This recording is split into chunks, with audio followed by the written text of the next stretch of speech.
जय घोष करेंगे। भारत माता की जय, भारत माता की जय, वंदे वंदे वंदे।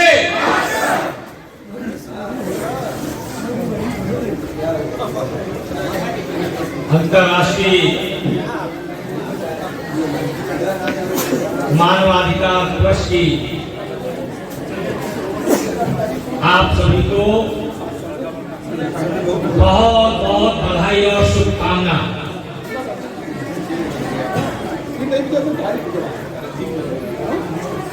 अंतर्राष्ट्रीय न्यायिक मानवाधिकार संरक्षण के तत्वाधान में आयोजित ये मानवाधिकार महोत्सव के शुभ अवसर पर मंच पर उपस्थित जिला पंचायत परिषद के अध्यक्ष, इस जिले के प्रथम नागरिक श्री राजीव कनौजिया जी, इस कार्यक्रम के प्रेरणा केंद्र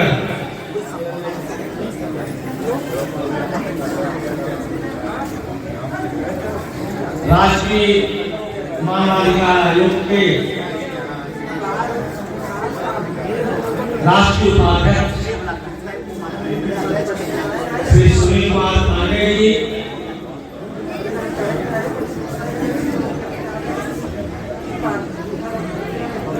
इस जनपद के लोकप्रिय जिला पूर्व अधिकारी श्री उमेश सिंह जी, संजय सिंह गहरवाल जी, आदरणीय पांडे जी, मंच पर विराजमान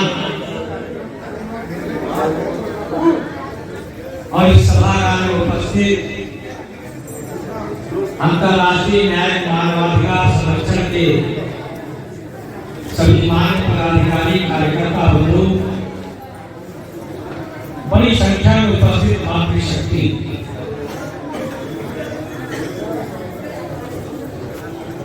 आज के इस अवसर पर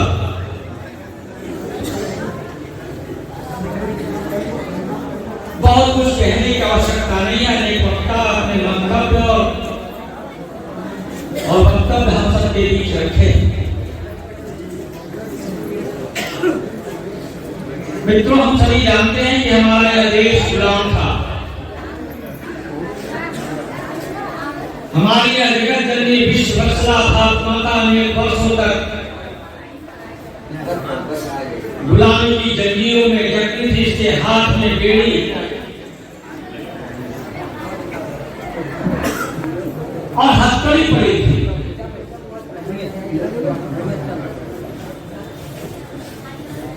आजादी का एक लंबा इतिहास है। हंसते हंसते आजादी के दीवाने जब फांसी के फंदे को चूम रहे थे,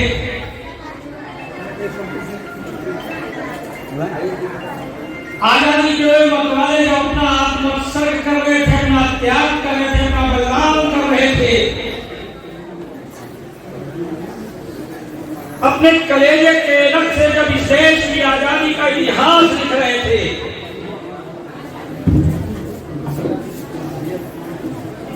यहाँ तक कि यहाँ से लगभग 80-85 किलोमीटर की दूरी पर आजादी के उस पटवारे ने अपने हाथ से अपनी कनपटी पर गोली डाल दी थी। तो उनके निगाहों में एक स्वप्न था, एक अरमान था कि मेरे आत्मोत्सर्ग से, मेरे त्याग से, मेरे बलिदान से मेरी जगत जननी जब आजाद होगी, मेरे माता के पैरों में पड़ी जब ये गुलामी की बेड़ी कटेगी, देश आजाद होगा, तब उस आजाद देश के अंदर, आजाद धरती पर हमारे गुलामी के कालखंड का फायदा उठाकर, हमारी कमजोरी का फायदा उठाकर हमारी मजबूरी का फायदा उठाकर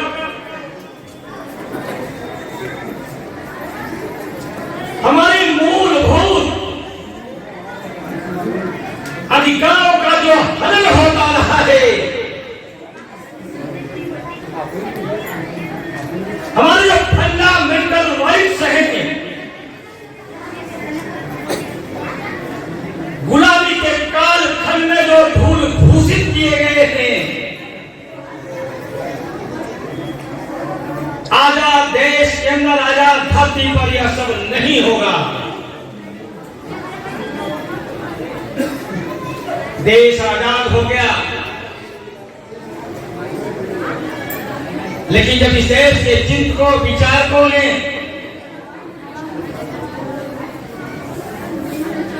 जब ये विचार किया, देश तो आजाद हो गया, लेकिन आजादी के युवाओं का स्वप्न साकार अभी भी नहीं हुआ है। मुझे लगता है यह मानवाधिकार के संबंध में यहीं से यह बात निकल करके आई कि एक ऐसा फोरम होना चाहिए, एक ऐसा मंच होना चाहिए जिस मंच के माध्यम से हम समाज को एजुकेट करेंगे, समाज को शिक्षित करेंगे, समाज को यह बतलाने का प्रयास करेंगे आपका मूलभूत अधिकार क्या है, और उनके सहयोग से, उनके समर्थन से जो भी हुकूमत है, उस हुकूमत के बतलाने का प्रयास करेंगे कि समाज के मानव के मूलभूत अधिकार का संरक्षण और संवर्धन करना इस देश के सत्ताधीशों की प्राथमिकता होनी चाहिए। इसी को ध्यान में रख करके यह सब हुआ। समय बहुत कम है, बहुत देर से आप सब बैठे हैं, लेकिन मैं तो इतना कहूंगा, हमारे पास तन ढकने को कपड़ा, सर छुपाने को छत, भूख मिटाने को रोटी, यहाँ के समाज के मान सम्मान और स्वाभिमान की चिंता, सुरक्षा की चिंता, यह निश्चित रूप से होनी चाहिए। लेकिन इसके साथ साथ यह भी निवेदन करूंगा इस मंच के माध्यम से, आप अभी जाते जाते विभूति जी ने जो प्रश्न खड़ा किया है, अधिकार की बात तो होनी चाहिए, अधिकार की लड़ाई लड़नी चाहिए, समाज को अधिकार के प्रति जागरूक करना चाहिए, लेकिन हमारा जो दायित्व है, हमारा जो कर्तव्य है, हमें उसे ओझल नहीं करना चाहिए। जिस दिन अपने कर्तव्यों के प्रति जागरूक हो जाएंगे, जिस दिन हम अपने दायित्व का दमदारी और ईमानदारी के साथ समाज के प्रति सचेत रहेंगे,